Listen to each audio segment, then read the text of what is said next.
Hello guys, and welcome back to yet another video. So today I'm going to be showing you how to make this shake effect in Scratch. First you need obviously a sprite. So first we need a when green flag clicked, forever, set x2, set y2. This makes the x and y positions 0, 0, which is the origin. We're going to need 5 blocks. Sign of, multiply, divide, and pick random. Okay, now we're going to put sign of over the multiply, the divide inside the sign of, and then the pick random right here.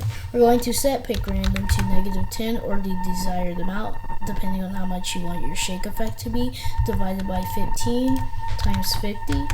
Now let's duplicate this. Let's put inside the set x2 and the set y2. Now as you can see, we have this smooth shake effect.